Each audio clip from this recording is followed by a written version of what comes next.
We really wanted to focus on big gameplay systems that would basically force players to throw their existing strategies over their shoulder and try to figure out the whole thing all over again. So with religion, espionage, the city-state system, the way that the combat works, there's just a lot of meat here for any average Civilization fan to really dig into. It's great now that we have the expansion. We have 34 different civilizations to play. So that's a lot of choice right there. But once you latch on to a couple of your favorite civilizations, you tend to play them a lot.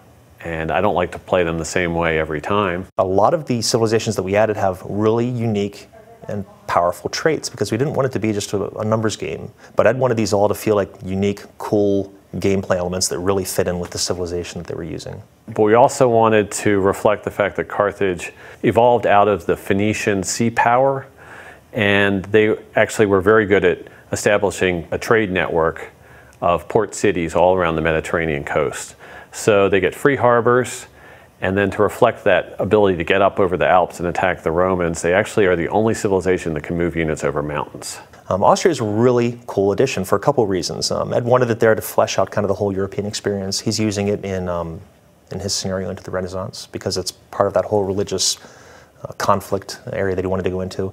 It's got a unique trait possibility that's really interesting. It's called diplomatic marriage that actually allows her to kind of absorb city-states. The Netherlands are an interesting civilization because they're all about trade. During their initial period when the Netherlands was first breaking away from Spain, they were kind of fighting a revolution, and one of the key elements was what they called the sea beggars, which were sort of like naval pirate units that would come in and seize towns and plunder the Spanish port towns along the coast of the Netherlands. And then also to reflect the Netherlands' military and trading might, they have a unique improvement, and that's the polder, which is the filled-in land from the sea where you'll see those huge fields of tulips. In terms of a fighting power of the time, I mean, you couldn't necessarily top Attila. We played around with his trade a little bit. We put in some neat and interesting fun things. Like he puts down his capital, it's called Attila's Court.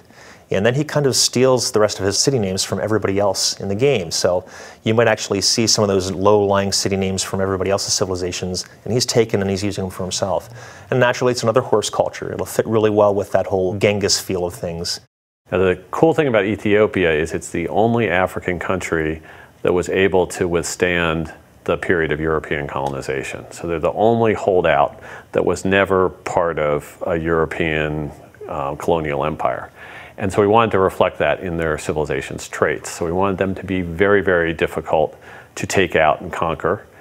And even though they might not be the biggest or the most powerful civilization, we still wanted them to be strong defensively. So that's the way their trait works.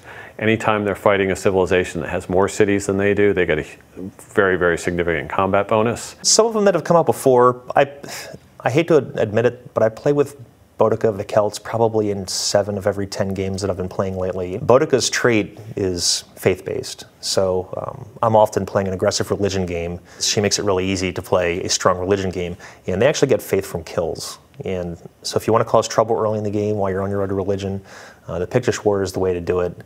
Having played Civ 4, I loved the way religion spread across the map and sort of had this historical immersion element drawing you into the game, and it was very interesting to see, you know, where Buddhism spread and which civilizations adopted it and that kind of thing. But I wanted it to have more of an impact on the way the game played out. I wanted those religions to be very, very meaningful in terms of who had which ones and whether you could get the bonuses from one into your cities.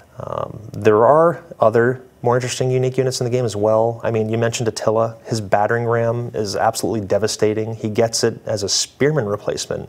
So it's not your typical unit replacement in that you're replacing the spearman with some other guy that kind of holds something like a spear. This is a complete change out for him. For instance, the range units, where you kind of had a range unit early in the game, like an archer, and he would upgrade to a crossbowman, but after that there wasn't really much of a place for him to go. We've got a continuous path for those range units throughout the game. So aside from all the new civilizations that we have, the units, all the content that people generally like to see in an expansion, we also put in a lot of big new systems. I mean, we've overhauled the combat. Obviously religion, I'm sure a lot of people have read about, is a big new system. Espionage. We've overhauled a lot of the AIs, the way the naval combat works, the way the city-state system works. So there's going to be a lot in there for a lot of people.